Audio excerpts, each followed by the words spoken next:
Hello, everyone. My name is Robert Ris, and I would like to welcome you all to my Master Method series for iChess.net.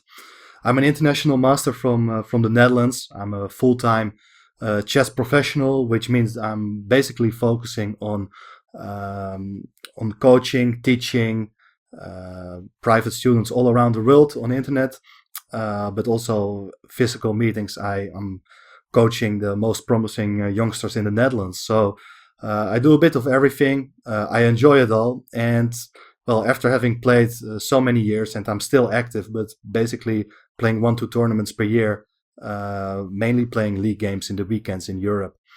But I enjoy chess so much that I've decided just to share my knowledge with other people, try to share my enthusiasm with you. And well, I think the Masters Method series is an excellent platform for me to show what I have to offer. So in this 15-hour course, I will be showing a lot of games of myself. I will show you games from the best players in the world, and well, of course, we will be concentrating on aspects of the game, which I believe for you will be a good way to improve your understanding of the game. So there are like 16 chapters, and I've decided to split those 16 chapters into 4 parts. So the first part, consisting of 4 chapters, I'm going to talk about improving your tactical play. As I said, interesting games I played myself, but also grandmaster games with the aim of improving your understanding in for tactical play. Then in the second part, we are going to improve your positional understanding of the game. At least as important, in my opinion. It really helps when you understand when pieces are good, when they are bad, what means a bad pawn structure, how to prevent your opponent's intentions with the aid of prophylactical thinking. All these sorts of approaches, they will improve your understanding of the game. And I think I have selected some interesting material to show how that will improve your understanding. So in the third part of this series, I will examine the material imbalances which could easily occur in some of your games. Of course, material imbalance, it's leading to exciting type of play, even when you're material down. If you realize how to use the pieces you have rather than focus on the material you don't have, I think you can try to use your assets very efficiently, and that will also make you decide when to sacrifice, when to play for positional sacrifice, and you also will learn more about the relative value of pieces, rather than stick in mind like well, a knight is 3 points, a bishop is 3 points, a rook is five, etc. In this part of the series, we will see the relative value of pieces, and there's much more to the game than counting such points. And in the final part, I would like to discuss some important endgames, not really focusing on theoretical endgames, rather than on practical examples. We will see that calculation skills are be tested as well. So, well, don't only lean back in your chair, also try to participate actively. I will offer you a couple of questions along the way. And well, I think in that way, in that sense, it becomes a nice interactive show where I'm forcing the viewer to participate. So, all in all, I believe I have quite a lot of interesting material to share with you, and hope you will like it. Looking forward to get feedback after watching this 15-hour course. And well, I invite you to join me to the first part, to the first chapter of my Mastered Method series. So see you there. Hi everyone, welcome to the first part of my Mastered Method series for iChess.net. And in the first part, I would like you to become a tactical beast, a tactical monster, chess is everything. It's especially tactics. I mean, if you master tactics, that will help you at every stage of the game, from opening till the end game. Tactical possibilities will always be there, and a good sense for tactical opportunities. It will really help you to improve. So I have selected a quite interesting amount of material, examples from my own play, but also play from top level grandmaster play. Well, in the first chapters, we are going to talk about sensing tactical opportunities, play, play with major pieces, play for the initiative, all these kind of things. They will really be helping you to become a better player. And also, if you master the tactical opportunities, it will also give you a better sense when to start an attack, how to start an attack, and how to build up an attack. So that's also a very important aspect. And well, I think it will actually be one of the most exciting parts of this series. So let's just get started and hope you will like it. See you in the first chapter. So in this first chapter of my Master Method series, I would like to talk about sensing tactical opportunities. Tactics are perhaps the most essential part of the game. Just to illustrate, I mean, you can play a wonderful positional game, completely outplaying your opponent, not leaving him or her any chance. But then just one big blunder, allowing mate in one, piece blunder, blundering a pawn, whatever, it could just ruin all your efforts. So it makes a lot of sense if you're really intending to improve your own play, to work on your tactical abilities. And that's what I would like to discuss with you in this first chapter. I've selected a couple of examples from my own games, and I will try to explain basically how I found the tactics during the game. Okay, before we go to these examples, I think it makes a lot of sense to point out there are a lot of tactical puzzles online, chess books. Definitely this will all help you, so you can study it in different ways. In this particular chapter, I would like to point out how to look, how to discover such tactics, rather than really solving the puzzle. Of course, you can solve the puzzles yourself, and I will give you time, or you can even pause the video for a second. But in this video, in this chapter, we will discuss the process, the thinking process, how to discover tactics. So here we are at the first example. It's a game I played in 2013 in the Belgium League. I'd been traveling more than 4 hours to get there to the game, and basically I was winning out of the opening. But let's see how that works. I'm playing with the white pieces at the moment. I am one pawn down, but it's my turn. That is very important, not allowing my opponent to stabilize the situation. So what is important is that you look at which pieces are protected and unprotected. Unprotected pieces, they are very vulnerable. They are hanging, so you need to move them away. So what can white do here? There are a couple of options, but first let's try to understand what is going on.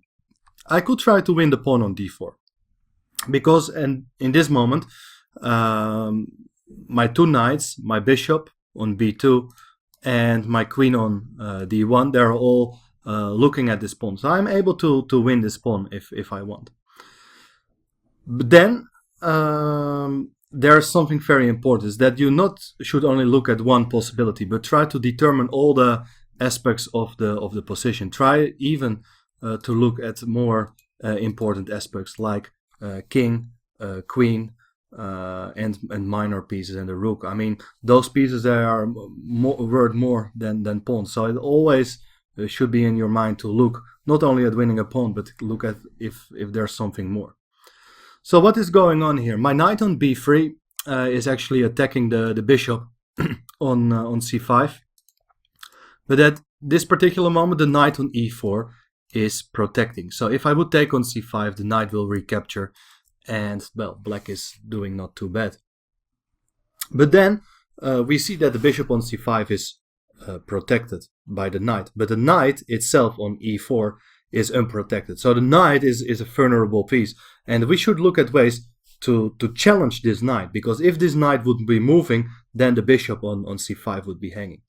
So there are a couple of options to look at. For example, one of the moves which crossed my mind is the move queen c2. Very logical move. I'm attacking the knight on e4. If the knight moves, then I can take the bishop on c5 without allowing my opponent to recapture. So let's look at some couple of tactics. This is not the best line, but for example, black could play the move bishop to f5. Seems like a logical developing move. You're attacking, you're protecting the knight on e4, and indirectly you're attacking the queen on c2, as potentially there's a discovery by moving the knight. For example, knight takes g3, and then the queen would come under threat. However, here white has a very nice resource, as he can simply take on c5, and now you see the bishop on f5 is unprotected, so there's no chance for black to recapture because of queen takes f5, and white wins. So you see in this case the bishop is not a good piece to protect the knight, but fortunately for black there are other ways of protecting the knight on e4. The best way to do is to play the move f5, because the lowest ranked piece, in this case the pawn, is usually a very good defender, especially of knights. Knights, they need outposts, so that's a good move. The knight has been stabilized in the center. And now, of course, knight takes c5 doesn't make any sense, because you can never take pawn on f5. So, unfortunately for me, queen c2 doesn't work. But it doesn't mean that the idea is bad. I mean, I'm sure, and I know what I played, of course. Don't give up on an idea too early. If you see that the knight needs to be challenged, look at other ways. Look at other possibilities how to challenge this knight on e4. And then we see that the bishop on g2 is actually already doing quite well, good job indirectly attacking the knight. So the only thing we need to do is moving the knight away from f3, and that's what I did. I chose one of the better squares for my knight. I don't want to go to d2 because that allows black simply to trade off the knight. I don't want that. So I played the move knight to e1. I could probably also play moves like knight h4, but this is much simpler. So here I'm attacking the knight on e4. If the knight moves, then bishop is hanging, as we discussed before. So that is the problem. Also, if we protect, let's say with a move like bishop to f5, now the bishop is a much better piece than the queen to take on e4 when the bishop is protecting it. So bishop takes e4, bishop takes e4, it's an equal trade, and then there's knight takes c5, and white has won a piece. That is a good line. Well, there are a couple of other moves you could consider here. My opponent just retreated his knight to d6. After that I took on c5. My opponent took on c4. And he has 2 pawns for the piece, but after queen c2, his pieces are not that well coordinated. I'm ready to play rook d1. My pieces are very active, and his pawns there can definitely not be pushed forward. So I'm totally in control here. I've won a piece, and I quickly won the game. And well, it was probably the longest drive for one game and finish so early. So I could travel 8 hours, and the game lasted only 1 hour. So that's the funny part of this story. But anyway, conclusion is you should look at protected and unprotected pieces, whatever the position is. This also happens in very positional, strategical battles. Tactics all around the place. So keep looking at them. They could be decisive, and the interaction of pieces, it's something we will discuss more in this chapter. It's very important and often decisive. Yeah, so let's continue with the second example. So we go to the following position. I turned the board, flipped the board, so it is it's my game with the black pieces against Tycho Dijkhuis, Dutch youngster, played in 2014. I'm playing with the black pieces, and I just have given a check, so it's white's turn. But let's first try to understand what is going on. At the moment, white has 5 pawns, black has 4 pawns. I have the bishop pair versus bishop and knight. The rooks are even, so I'm a pawn down, but I'm very active, as you can see. For example, the correct move here would be king h2, which he didn't play in the game. In that case, I would have considered to take on c1. And here, of course, this is some general thing to keep in mind, is that you always use the method of elimination. There are 2 possible recaptures with the bishop or with the knight. If you take with the knight, then the problem is that the bishop is no longer defended, as that's what the knight on d3 had been doing. So in this case, you can simply take on f4, winning a piece. So you should recapture with bishop on c1, and okay, black is definitely better. I could take the pawn on a2. That is something good for me. I think I'm better. Maybe I'm not winning here yet, but definitely the 2 bishops in an open position are usually better than bishop and knight. Of course, I also had a look at more active continuations like rook to c1, putting pressure on the first rank, intending moves like bishop to g1 when the king on h2 is in trouble. But then it allows white to play the move bishop e3, coordinating his forces, and things are not too simple. I cannot play this move bishop e5, pinning those 2 pieces, because knight on d3 is guarding the e5 square. So this is something he should have played, and I would have been better, but he didn't do that. He played the move bishop e3, and this is interesting, because here we are touching upon a topic which is very important, as pieces are getting overloaded. I mean, sometimes you have to protect pieces to help your own pieces by protecting it. But by doing so, you're kind of deactivating the pieces, and you give it a duty which is not what the pieces are looking for. So after bishop e3, it is black to move, and here there's a very nice tactical idea which I think you should try to spot. And let me try to explain how I discovered this idea. Because what is going on? You see at the moment that rook on c1, it has been twice defended by bishop and knight. But okay, the bishop is actually not a real defender, because the bishop is pinned, cannot leave this diagonal because of the check and the bishop on d4. So, well, if we take on c1, white is forced to recapture with a knight. Then I could take with the bishop on e3, but the rook on g3 is actually protecting the bishop on e3. So here we see how the pieces are related to each other. Rook on g3, sorry, is not doing too well, having the defensive task of protecting the bishop. So I was also thinking, if I would be able to trade off this rook on g3, I could take with my bishop on e3, actually with check. So that is something I kept in mind. I actually took on c1, rook takes c1. Always look at forcing moves. This is a key idea with calculating or solving tactics.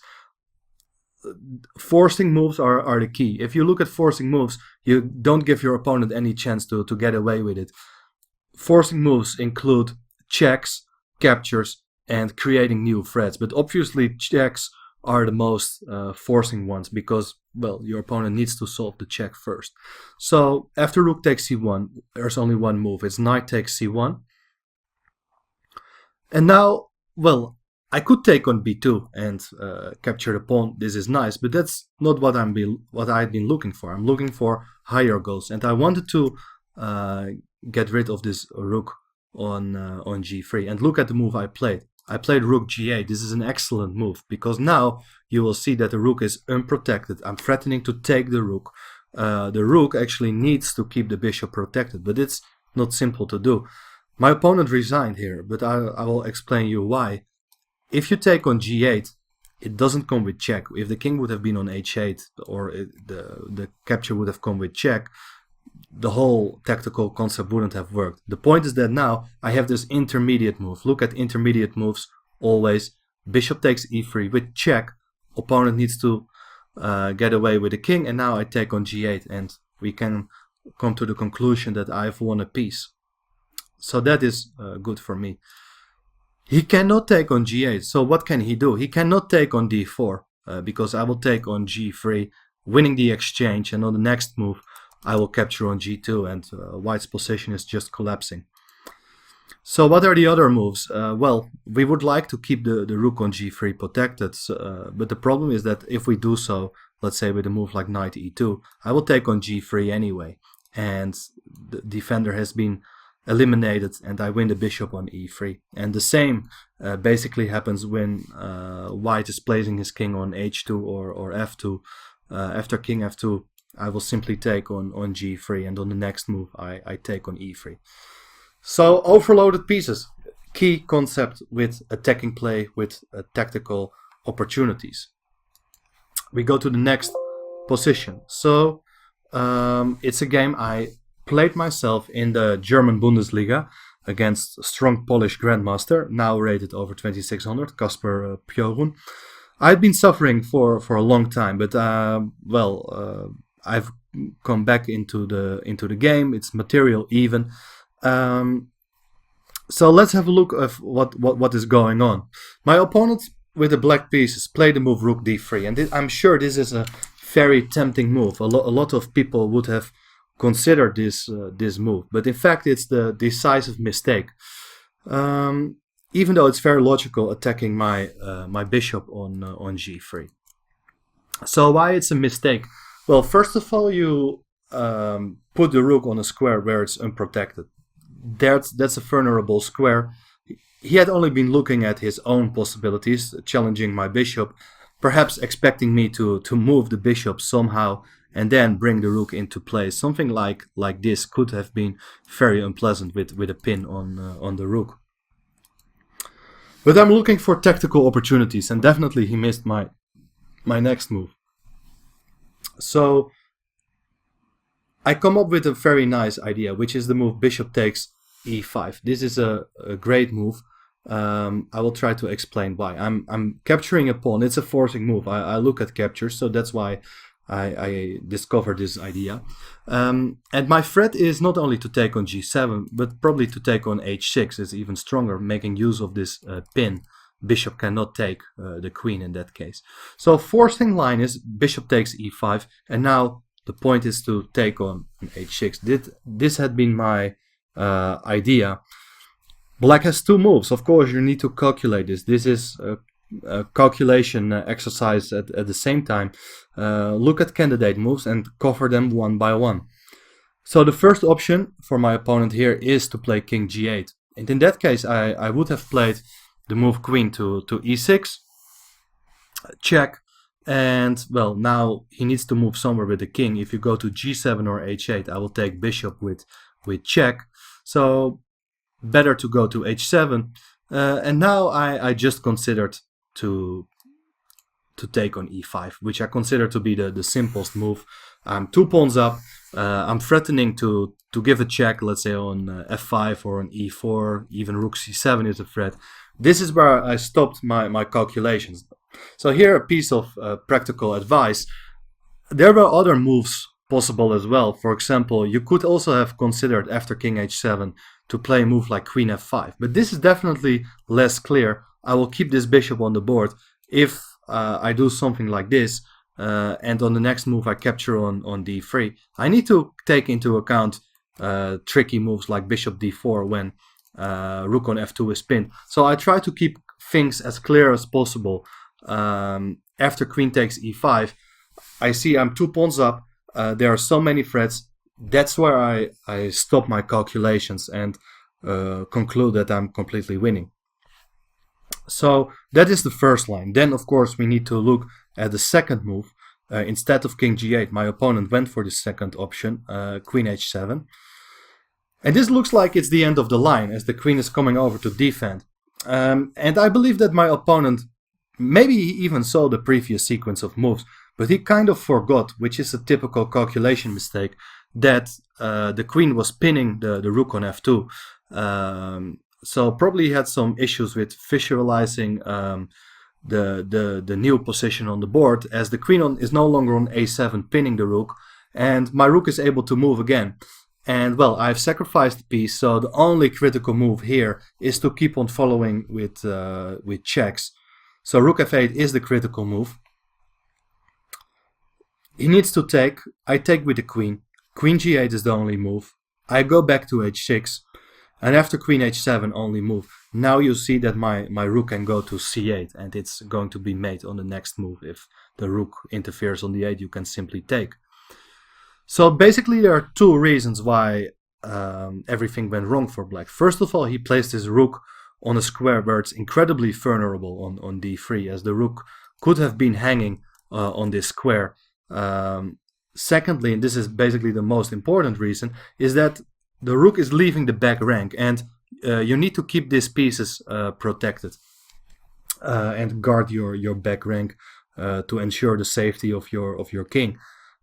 Especially when this kind of pawns are far advanced, the king is not in a safe place with major pieces around. Yeah, so interesting tactic. Glad to have spotted this tactic in this game, and yeah. So keep in mind, vulnerable pieces, unprotected pieces, and back rank mates. There are very frequently recurring themes in tactical play. So we continue with the next example. It's a game I played myself, and this time I'm on the wrong side of the board. I'm playing with the black pieces against Polish Grandmaster Bartłomiej Heberla in Bundesliga 2016. Actually, during the game, I thought I was doing reasonably well, especially out of the opening. I had a comfortable position, and basically because of a somewhat strange sequence of moves, I had managed to win a pawn on g2. But definitely, it's clear that white has compensation here, because well, his pieces are more actively placed than mine. Just have a quick look at the position. His rooks are well placed, queen is well placed, knight is in centralized, and bishop, well, is working on a diagonal, and it's also guarding the king a bit. So why has white compensation? Well, his pieces are well placed, but mine are actually a little bit strangely placed. For example, the queen on b7 is not doing too well, not having many squares. The same can be said for the knight on b8. And, well, like in the previous example, my rook has left the back rank. So, well, there could potentially be some back rank issues. Rook is actually strangely placed on f6. I would have preferred to have it on a square like d8, so the pieces are more nicely connected. Yeah, so in the game, I played this move rook c8. I thought this is a very logical move. I'm a pawn up. If I could trade of more pieces, that would bring me to an endgame where I should be doing reasonably well. But in fact, it's a mistake. I should have played something else, but we will get there later. The most interesting thing is to understand why this move is not good. So we should look at forcing moves. And during the game, we are approaching time trouble. I had been looking at a couple of moves, of course, and I also had a look at my opponent's move knight to g4, but didn't really understand its impact. Knight on g4 is attacking the rook on f6, and I don't have too many squares because knight takes f6 also comes with check. So I had been planning to play rook f5, and I really thought this was not too bad for me. So what has changed in the position now is that by playing this move knight to g4, the bishop has been activated now. It's working on a nice diagonal. I was looking, are there potential tactics on b8? But no, it's white to play here. I hope you can find the right idea. It's a beautiful idea, and well, perhaps you find the idea, and then it's a challenge to calculate as deeply as possible. I completely missed my opponent's next move. He played the move rook c7, and this came as a huge shock for me. Simply, I have to take on c7. He is attacking my queen. I don't have a good square for my queen to go to, and, well, if queen goes to a8, you can take the rook. So rook takes c7 is forced. And now the point is that there's this back rank issue. So if you realize these ideas with a rook on f5 being strangely placed, you can spot back rank ideas even quicker. So queen e8 check. We are not there yet. Bishop f8, only move. And now knight h6. Also forced, king needs to go to g7. Bishop cannot take the knight. King h8 is just take the bishop on f8. So king g7. He takes on f5, and well, here also I am actually forced to take. If I don't take, then there are too many other issues, like rook could be hanging on c7, bishop could be hanging on f8. So g takes f5 is forced, and well, actually I thought, okay, it may sound a little bit strange, but I was really thinking I'm not doing too badly here, but it's all about concrete calculation, and you need to force yourself to go deeper into the line. My opponent will not take on c7 because, well, this is a move I considered, of course, but I was thinking that after queen takes c7, I'm not doing too badly here. Probably I would be able to coordinate my forces again. With two minor pieces versus a rook, I'm not doing too badly here. So he played the move bishop e5 instead. This is much more challenging, of course. Well, I need to do something about the check. If I would move my king, then basically we will have similar tactics as in the game. The king can simply move away to let's say h2, and very soon there will be a rook coming to the g file, and in combination with this back rank and this powerful bishop on e5, all those pieces on the queen side, they are absolutely helpless. They are not doing anything good for my position. So I felt the critical move is f6. If I would play a move like king g6, you can simply take on f8, and it's going to be over very soon. So f6 is the only move, and this is actually an interesting moment to think. I'm attacking the bishop. I was still thinking. I felt a little bit scared, and I was now calculating ideas for white to strengthening his position. He simply doesn't have too many pieces left on the board. How can he improve his attacking position?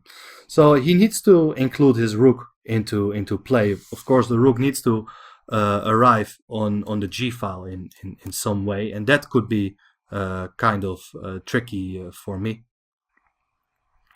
So the question is, okay, how to play with white? This is a nice calculation exercise for you as well. During the game, I was hoping my opponent would play rook to g1. This is interesting, critical moment, because looking at tactics and looking at defensive ideas, it's not only about it's not only about the attacking players' resources. You should also look at defensive resources. Rook g1 is the move I considered. My question is, what would you play here with black? This is very critical. This is more difficult to understand. Of course, if you would take on d5, now the point is that you move the king with check, and it's rook on g1 giving a check. If you go to h6, I will play bishop f4 with a beautiful checkmate. So I simply cannot take on d5. If I go to h8, it will be checkmate by queen takes f8. So the question is there still a defense? And the trick is that you should try to deflect the rook from g1, and this can be done with the move rook to c1. Beautiful defensive resource. Now, if you move the king, I will take on g1. So if I take on c1, then I would play queen takes d5 with check. Fantastic move. If the king goes to g1, I will take on e5. If it would have gone to any other square instead of g1, let's say to g3 or h2, you will take on e5 with check. If you go to f1, there are other checks, especially on h1. So king g1 is kind of logical. But now after queen takes e5, it is kind of impossible for white to bring the rook to the g file. um, I still had a look at the move rook c8 during the game, which is kind of a critical move as it's attacking the knight on b8 and the bishop on f8. But the point is that in this case, white's king side has been too much weakened. So there are a lot of checks, and I think that after queen e1, the game should end in a perpetual somehow. For example, if you go somewhere with the king, either to g2 or on h2, there are checks on e4 and on e5. So that simply doesn't work. So don't be too pessimistic. I mean, position was lost for me, but I still had some hopes of defending and keep looking at resources instead of throwing in the towel.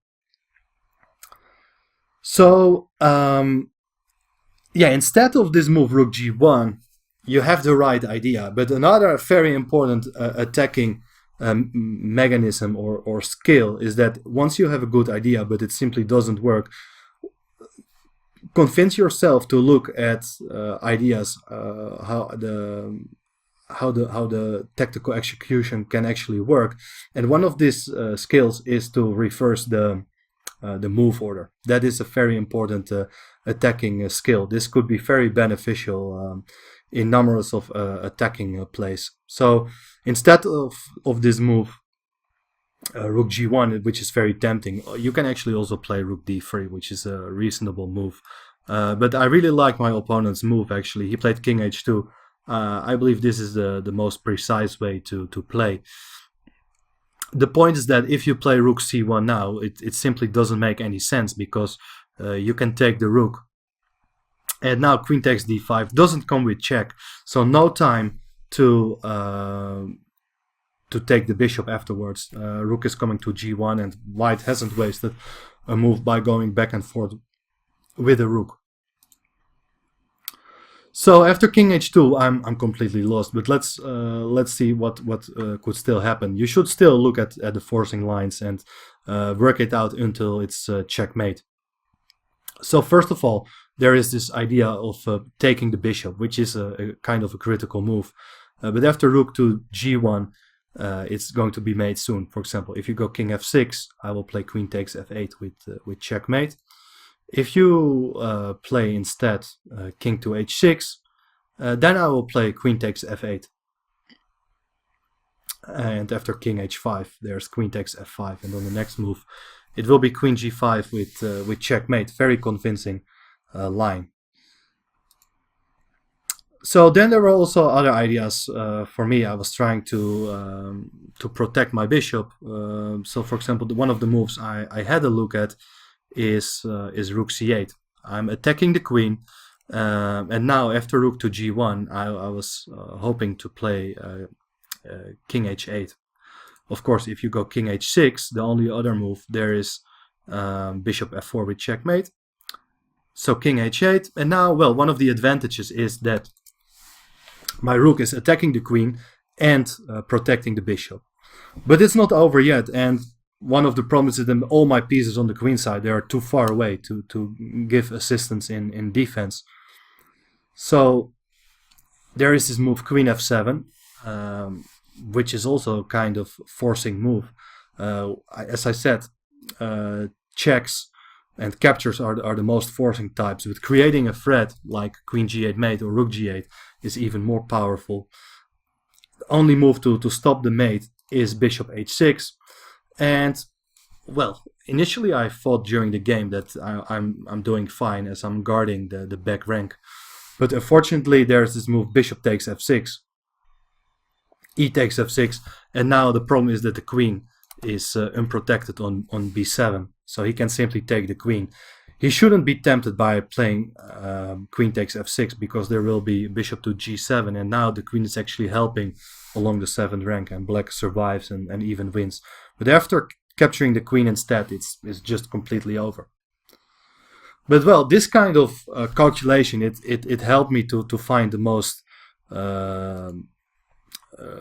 offering the most resistance with the move queen c8 instead. I'm offering trade of queens in a different way. Rook to g1. Well, again, if king h6, there's bishop to f4. So my only other move here is king h8, which is the game's continuation, queen f7, and well, again, I have to play bishop h6, and this is very important. Basically, my point was that if he takes on c7, I could actually recapture with the queen, and it's a check now. And very soon I will return with my queen to the 8th rank and try to guard those most vital squares on the king side. So that is not the right continuation, as very often you shouldn't be too greedy. You should look at this bishop on e5 has been a very important piece, whereas the rook on c7 has hardly played any defensive role. So don't be too greedy regaining some part of your investment. So then, of course, one of the other points is that if you go bishop takes f6, you can take on f6 back with the pawn. And now difference is that the queen on b7 is now no longer hanging. In fact, those pieces are helping each other. If queen takes f6, there is again bishop to g7 and black survives. So things were not so easy. I was still a little bit positive here. But in fact, white has a very, very strong move, and he played very well, my opponent. So credits for him. He found his move d6, which is just an incredibly strong move. Of course, you're attacking the rook, but one of the points is that if you take the pawn, there is bishop takes f6, and it's going to be mate after bishop g7 and bishop takes. So that is one of the problems. If you take, for example, on e5, there are a couple of options. I could probably take on c7, which is a good move. I can probably even take on e7, and there's also the funny resource to sacrifice everything on g8. So now you have this transition into a winning endgame, because the pawn will be queening on the next move. Either it advances to c8 or it captures the knight. So bishop f4 is king g2, and no chance to protect to guard the pawn on c7. So this is winning for white. I just played one more move. I played this move knight to c6. Get this knight into play, of course, hoping I could bring my knight to e5. But it's all too late. I'm completely lost here, especially after this move d takes e7. He's not interested in the rook on c7, but he's playing for mate. Threat is bishop takes f6. If you take on e5, you can simply take on f6, and it's checkmate soon. Well, after any other move, it's also going to be made because it's you can simply take on f6 either with bishop or with the queen.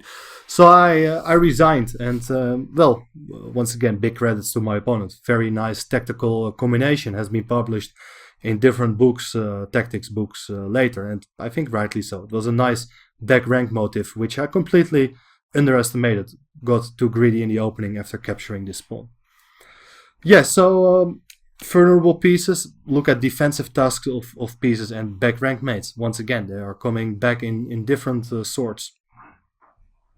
So now I would like to go to the final example of this chapter. It's a game of myself, played in Gibraltar 2007, where I almost made a GM norm by winning the last 3 games against average 2600. This was the 8th round game against the Australian Grandmaster Ian Rogers.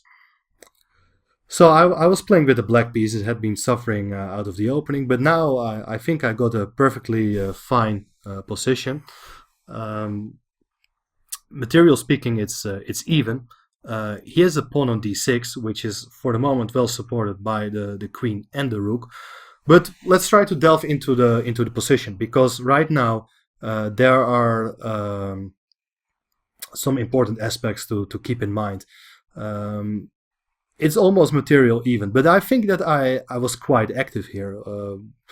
I played the move rook e8, which I think is a good move. I was intending to pick up the pawn on e6, and anyway, the rook on f8 wasn't doing too much. I'll bring it to an open file. I would attack the pawn on d6. And around here, my opponent offered a draw. I'm not sure which moment. Maybe it was on the previous move. But I felt that my position was not worse, especially if I could get rid of this pawn on d6. I would thinking I would be very active. So let's play a bit. He played queen f4. So attacking pawns on f5 and b4, and especially pawn on b4. I thought this could be a useful pawn, restricting the mobility of bishop on e1, which cannot go to c3. So I played rook to e4, queen takes f5, rook takes d6, rook takes d6, queen takes d6. So this is the position I was having in mind. So what is going on here? A lot of people perhaps would have agreed to a draw a couple of moves ago, believing that not much would remain on the board after this trade of pawns. But I was thinking that I'm more active, and one of the key elements of evaluating a position is comparing your own pieces with your opponent's pieces. So, well, if you look at the position, my queen is quite active on d6, well, white's queen is reasonably active as well. I was thinking my rook is a bit more active on e4, keeping an eye on bishop on e1. For the moment, I didn't like his rook on a1. Cannot go to the d file, and we will see what happens after rook c1. But also there are opposite colored bishops, and this is something you should really be aware of. Opposite colored bishops, well, especially in endgames, they have a high drawing tendency. Simply because of the fact that they simply cannot challenge each other. So if you can get a blockade on one color, it will be difficult to break down this blockade. But with major pieces on the board, especially with queens and with rooks, the side who has the initiative basically benefits from the presence of those bishops. As I believe this opposite colored bishops, it could practically it could be an extra piece for your attack. So, well, I was looking at, of course I had these little ideas in mind because it really helps you to think of this kind of things in general. Bishop on e1 is not active; it's passive, doesn't have any threats. While my bishop on b7 is actually a great piece, has an open diagonal. Of course, I had been looking at setting up a battery, particularly with my queen and bishop. So my bishop is definitely more active, and well, of course, I also had been looking at back rank motives with rook takes e1, for example. So my opponent played the move rook to c1, which is, of course, the most logical move. It's the move my opponent played almost instantly. It's a critical move. As otherwise, well, I'm not sure what white would do instead. I had ideas of improving my pieces. I could have considered bringing my rook to the second rank, for example. So here, question is, what do you play with black? This is the calculation exercise I wanted to present you. It's black to play. Hope you can find the idea. And if you do so, then, well, congratulations, because queen c6 is the right move. It's a beautiful move. You put a piece, your strongest piece, on a square where it can be taken. But in fact, the capture is not working, because after rook takes c6, there's this back rank issue with rook takes e1. So you cannot take. Well, then the problem is that I'm simply threatening to take on c1. So, for example, if you play this move bishop to d2, then I even have a choice. I like this move, queen takes c1, deflecting the bishop from the protection of the e1 square. So it's a back rank mate again, but it should also be pointed out that instead of queen takes c1, you also have this move rook to e1 right away, clearing the e4 square, clearing this diagonal, so that the battery of queen and bishop is actually threatening checkmate on g2. That's a beautiful line. So, well, white is in deep trouble. He actually resigned in this case. There's simply not a good continuation. If you play rook to d1, well, then again, there is this back rank motive. Of course, you have to be a little bit careful not allowing rook d8, but well, you take on e1 with check. And after rook takes e1, it's again queen takes g2. Beautiful tactical motive. Yeah, so well, there are no other moves possible. As for example, if you play f3, I believe there should be some couple of options here for black, but the simplest one is simply to take on c1, and after f takes e4, you take on e1, and you force the exchange of queens and remaining a piece up. So beautiful tactic with queen c6. I was happy to find it, and well, it was a good start of a great finish in this tournament.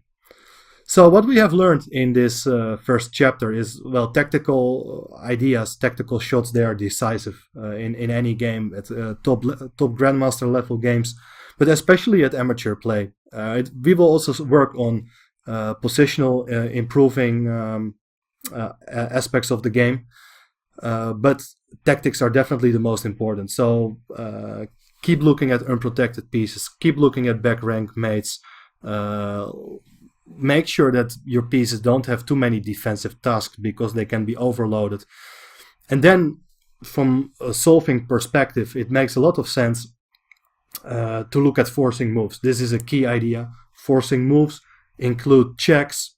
First of all, they are most forcing because your opponent needs to solve that.